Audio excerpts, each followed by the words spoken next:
ce 24 octobre que débute le mois de l'économie sociale et solidaire. Jusqu'à fin novembre, ce secteur d'activité qui représente à lui seul 10% du produit intérieur brut, 10% de l'emploi salarié, soit près de 2 400 000 personnes, est à l'honneur. C'est un mois durant lequel on met en exergue toutes les initiatives qui sont celles de l'économie sociale et solidaire. Il coïncide ce mois avec l'adoption d'une loi qui est celle que je défends devant le Sénat et qui était très attendue par le secteur.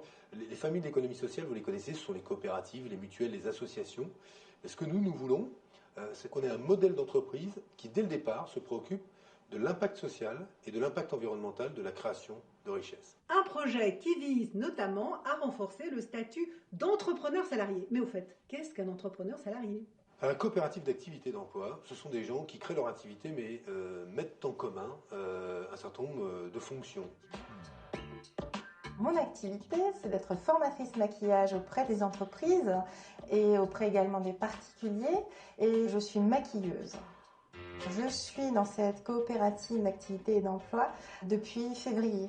D'un côté, je suis mon propre patron, indépendante et entrepreneur, et de l'autre, je suis salariée en fait de la coopérative et j'ai un CDI.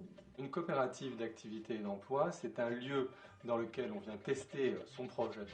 Notre public, c'est un public de personnes qui sont de très bons experts de leur métier, mais qui naissent finalement à l'entrepreneuriat et qui, au fond, ne maîtrisent pas tout ce qui relève de la gestion administrative, financière, comptable, fiscale, et qui ne maîtrisent pas non plus les grands principes de la commercialisation.